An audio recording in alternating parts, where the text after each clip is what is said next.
नमस्कार, मी बोलते नंदिनी अंकोलेकर। मी आज तुम्हाला दाखवणार आहे वालाची एकदम सोप्या पद्धतीची उसळ। त्याला वाटण वगैरे काही घालायची गरज नाही आहे, पटकन होणारी उसळ आहे।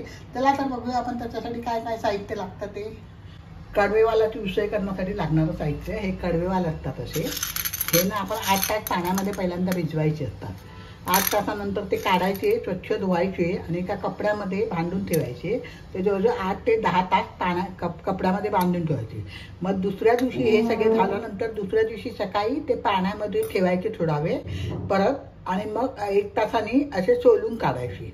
आपण हाताने असे सोलतात, ते सालवरतं निघतं आणि असं हाताने सोलल्या जातात, ते असे सोलून काढायचे। म्हणजे हे वाल आपल्याला आता उसळीसाठी तयार झाले। आता त्याला बाकीचं साहित्य लागणार आहे। 1 टीस्पून जिरं घेतलं आहे, 1 टीस्पून राई घेतली आहे, 1 टीस्पून हळद, 1 टीस्पून मिरचीची पावडर, तुम्ही तुमच्या आवडीनुसार कमी जास्त करू शकता, 1 टेबलस्पून धणे जिरे पावडर, 1 टीस्पून गोडा मसाला। हा मी घरी बनवलेला गोडा मसाला आहे। याची रेसिपी ऑलरेडी मी अपलोड केलेली आहे, ते तुम्ही डिस्क्रिप्शन बॉक्समध्ये बघा।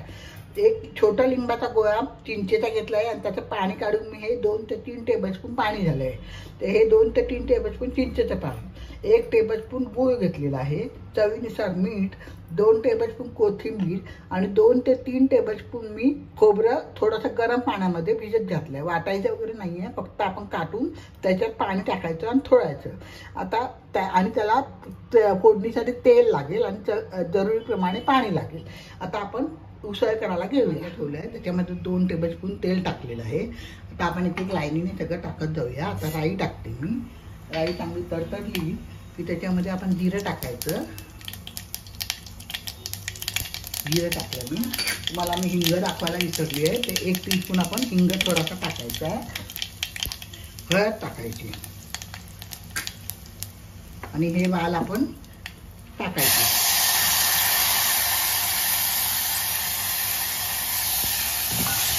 जरासे तेलात परतवायचे। वाल परतवताना हलक्या हाताने परतवायचे, नाहीतर ते तुटायची भीती असते। हे हलक्या हाताने जरा परतवले की आता आपण त्याच्यात बाकीचे मसाले टाकूया। मिरचीची पावडर टाकते मी,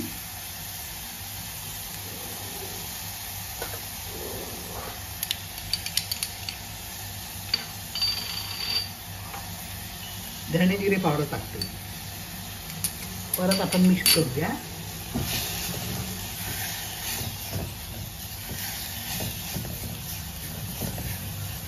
गॅस मीडियम ठेवलेला आहे मी। आता जरा झाकण ठेवून आपण एक वाफ येऊ देऊया। झाकण उघडून बघूया, एक वाफ येते। परत बारीक गॅस करूनच परत एकदा मीठ टाकून परत वाफ येऊ द्यायची। मीठ टाकले मी चवीनुसार।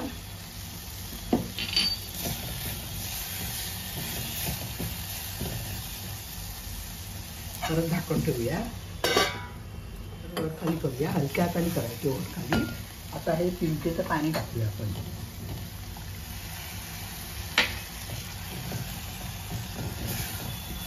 ही उसळ आहे ना, रस्सा असा उसळीच्या बरोबरीच नसतो, तुम्हाला फार पातळ करता येणार नाही। परत आपण जरा वाफ येऊया झाकण ठेवून, परत झाकण काढून बघूया। आता त्याला थोडंसं पाणी टाकूया आपण। हे मी गरम पाणी घेतलेलं आहे, ते थोडंसं पाणी टाकूया आणि वाल चांगले शिजू द्यायचे।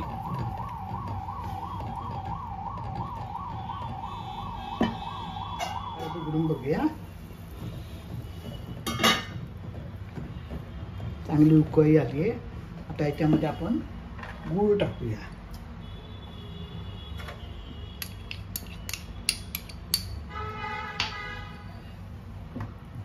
आणि गोडा मसाला टाकते मी। झटपट होणारी आहे, फक्त वाल आपली तयार पाहिजे। मुंबईसारख्या ठिकाणी वाल पण रेडीमेड सोललेले मार्केटमध्ये मिळतात, ते आणून केले तरी चालतील। तर तुम्ही माझ्या चॅनलवर नवीन असाल तर सबस्क्राईब करा, लाईक करा, शेअर करा, मित्रमैत्रिणींना शेअर करा। माझ्या रेसिपी तुम्हाला कशा वाटतात त्या कमेंट बॉक्समध्ये मला कळवा। आता आपण परत झाकण ठेवूया आणि वाल शिजू देऊया। परत आपण उघडून बघूया। साधारणपणे 10 मिनिटं मी झाले ही उसळी झाकून ठेवली होती, मध्ये मध्ये वरखाली करत होती। आता आपण त्याच्यामध्ये खोबरं घातलेलं पाणी टाकायचं।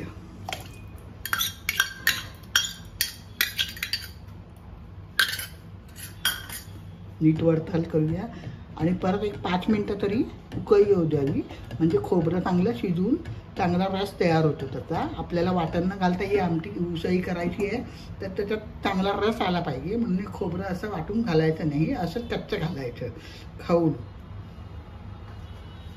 परत झाकून ठेवते मी आणि उकळी आली की कोथिंबीर टाकायचं. झाली आपली वालाची उसळी तयार. आणि उकळी आली की नाही, उकळी आली आहे चांगली. आता वाल शिजले की नाही ते आपण बघूया जरा चमच्याने. शिजले आहेत चांगले वाल. हाताने बघितलं तर चालतील, फक्त हाताला तुमच्या गरम लागेल तेवढं बघा. हे बघा शिजले वाल चांगले. आता कोथिंबीर घालूया आणि भाताबरोबर चपातीबरोबर कशाबरोबर पण आपल्याला ही उसळी खाता येते.